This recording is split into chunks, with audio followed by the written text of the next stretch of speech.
PEGI 16.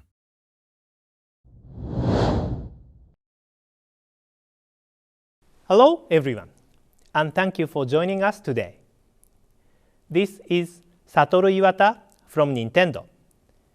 In this installment of Nintendo Direct, which we are broadcasting simultaneously worldwide, we would like to deliver directly to you updates on games that will be launching this year.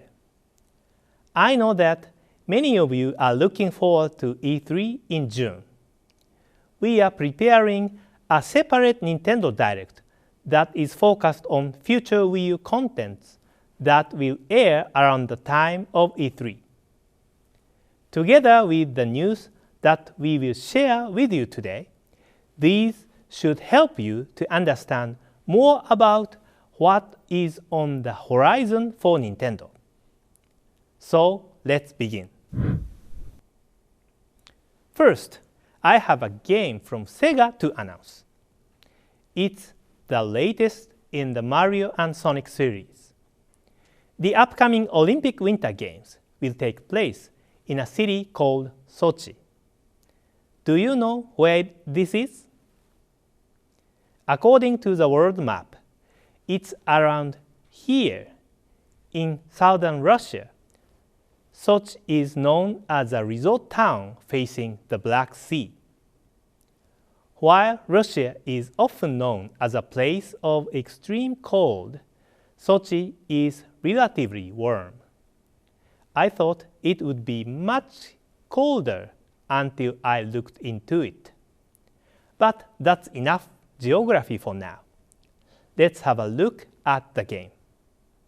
This is a Wii U game, and as you can see, the graphics are enhanced in comparison to earlier games in the series. The characters are detailed, and environment effects such as snow and ice are realistically presented. Additionally, the game uses the Wii Remote Plus controller, so it allows for very intuitive gameplay. In addition to returning events, such as skiing and snowboarding, we have added figure skating pairs and an event that is new for the Sochi 2014 Olympic Winter Games, snowboarding slopestyle. Some of the events utilize the Wii U gamepad as well.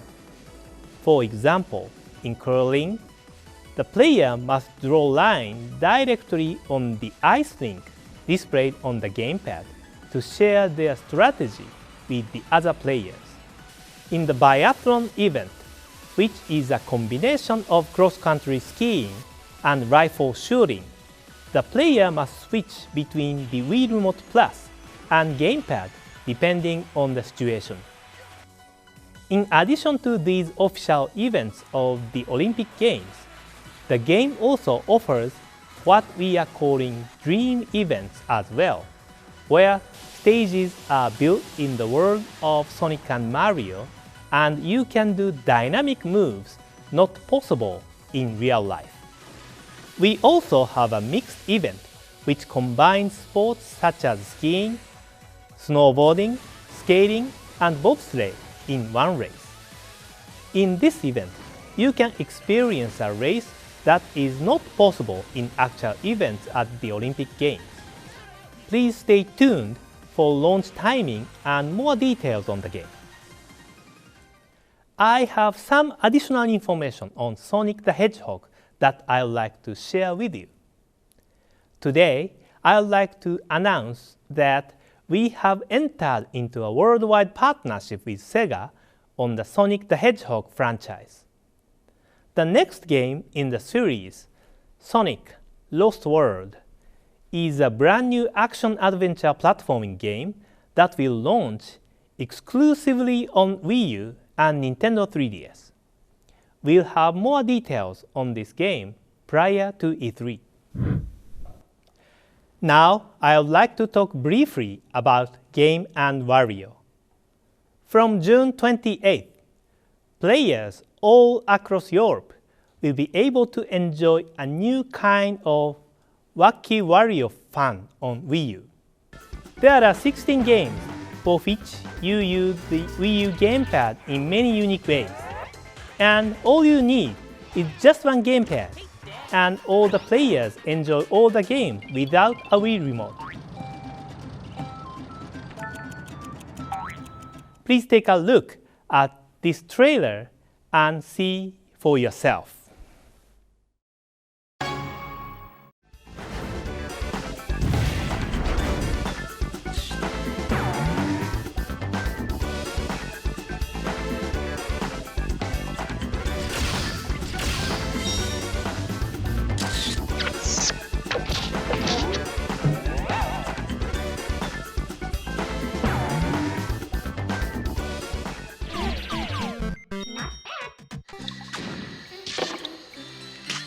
Come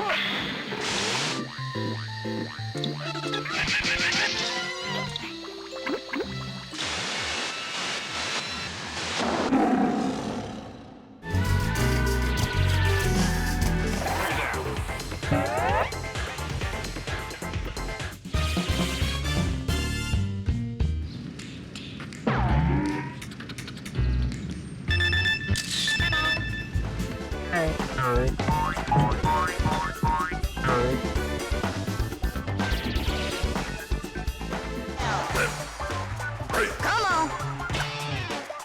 Take down.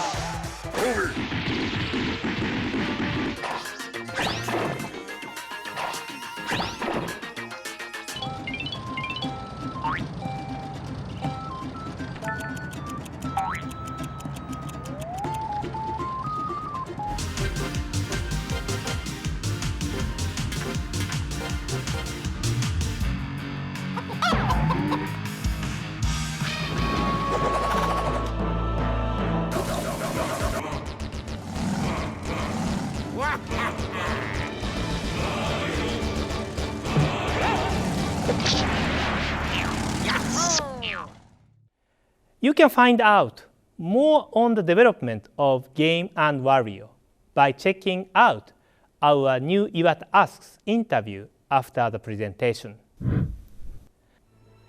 Resident Evil Revelations, which originally released for Nintendo 3DS last year, is headed to Wii U soon with updated graphics, unique control using the gamepad, and new game content. In the Wii U version of the game, in a new difficulty mode called Infernal, enemies and items are placed in new locations, and even for those that played the game on Nintendo 3DS, this will feel like a totally different experience. Also, Capcom has added the popular characters Hank and Rachel to the action-focused raid mode. There are also new controls using the gamepad. While using the TV as the main screen without interrupting gameplay, players can view the gamepad to display the map and change items on the touchscreen so that you can immerse yourself in the world of Resident Evil without interrupting your game progress. You can also play the full game with just the gamepad in off-TV mode, or play with the Wii U Pro controller. The game is Miiverse compatible as well, so you can enjoy unique gameplay features such as death message and creature voice. The game is launching in stores and in Nintendo eShop on May 24th. We recently launched a downloadable demo version in the Nintendo eShop, so I hope you can try it out. Now, I have more information to share with you about new Super Luigi U. This downloadable content for New Super Mario Bros. U symbolizes the year of Luigi, which is happening throughout 2013.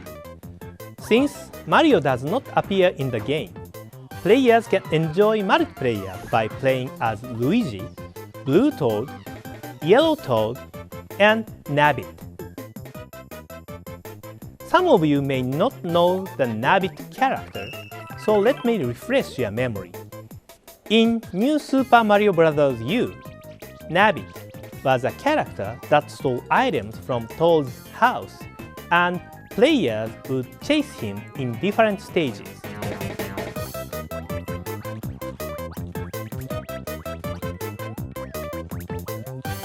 This time around, you can actually play as Nabbit.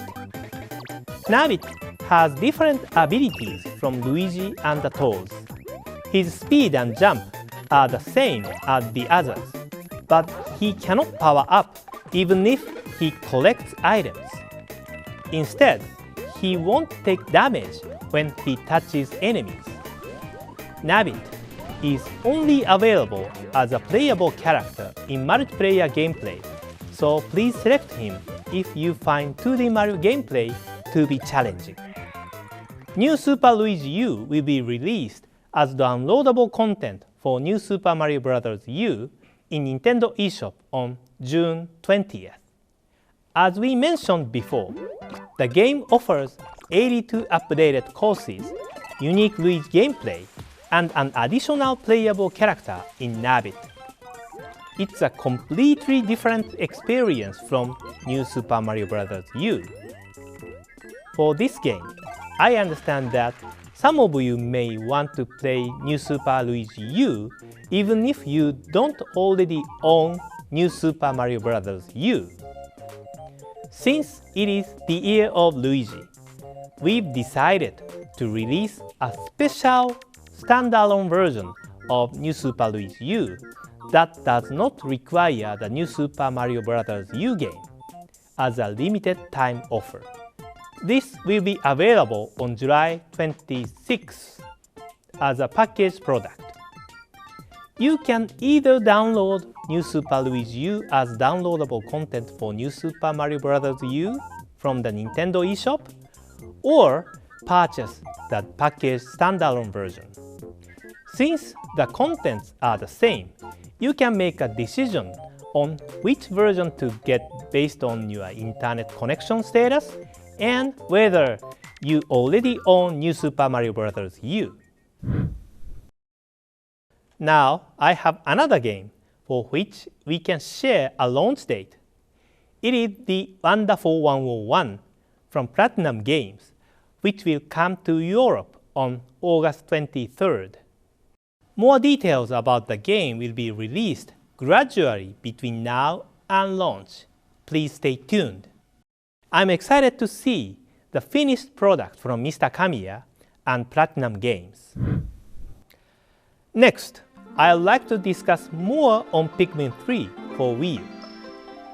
In this game, instead of Olimar, who was the main character in the previous Pikmin titles, there are 3 new main characters. Their names are Alf, Brittany, and the Captain Charlie. They are from planet Koppai, which is facing its doomsday due to a lack of food. They set out on their adventure in search of food that can be returned to Koppai. Due to an accident while traveling, they crash land and encounter mysterious creatures called Pikmin. With their help, the 3 travelers start exploring. Their mission is to collect fruit that can be their new food resource while exploring the planet, with the goal of bringing the seeds back to their home. As the explorers found from their preliminary research, there were various kinds of fruit there, but it was much larger than expected. They decided to use the Pikmin's help to carry the fruit back to the spaceship.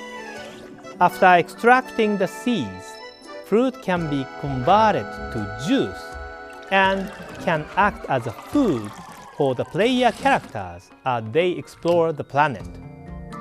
If they don't have enough food, they can continue their exploration. They must use the limit time of each day to explore for fruit. Night on the planet is dangerous, so you can only explore from dawn to dusk. During this time, it is important to use the different color Pikmin skills.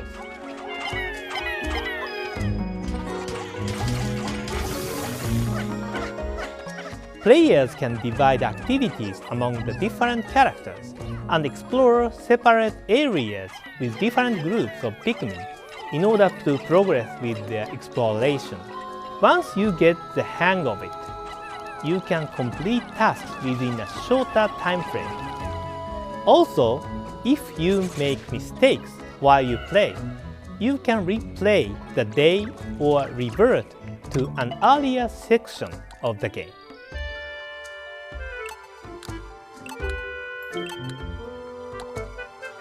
The fun of starting over is that you can tap into what you learned from your last play session to more efficiently complete tasks.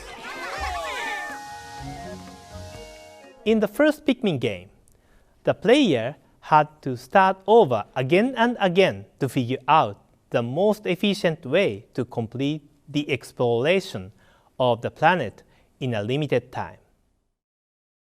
But in this game, there is no big limitation in terms of the days. So it is more accessible for those that have not played previous Pikmin games. At the same time, experienced players can enjoy the game deeply because the more you play, you get better with the new Pikmin and new courses. And this is another one of your assets in surviving the adventure. In Pikmin 3, the gamepad becomes a handy information terminal called the Koppad. As you can see, the area you have currently explored is shown on the map. You can see where the Pikmin and player characters are located. Also, by scrolling the screen with your finger, you can see the details of each area on the TV screen. Additionally, if you scroll the map while selecting one of the player characters like this, you can move them to a specific location automatically. With the Koppad, you can view the overall map and grasp what each character and Pikmin are doing on their assigned tasks. At the end of the day, you can see the replay of the entire day. Fast-forwarding and rewinding replay footage to review a day and the number of remaining Pikmin is a part of your strategy to get ready for the next day. I'd like to share some information on the game's control as well. We are preparing a few types of game controls that players can choose from. Play control using the gamepad is similar to playing the previous Pikmin games on the GameCube. The game is also compatible with the Wii U Pro controller. If you have played Pikmin 2 for Wii, you'll know that the Wii Remote and Nunchuk control scheme makes it easy and intuitive to decide where you want to use Pikmin. With Wii Remote Plus, these controls have become more comfortable. We are mainly focusing on this control scheme today. Also, you can enjoy the full game without a TV by just using the gamepad. You can also play the game with Wii Remote and Nunchuk using the gamepad as a monitor. With the help of Pikmin and the Koppad, can Alf, Brittany, and Charlie save their home planet Koppai? Today, I shared updates on the game's story mode, but another time, we will be able to share more on challenge mode and the game's multiplayer modes. Pikmin 3 launches on July 26th. Thank you for watching. That is all that I have to share today. See you around that time of E3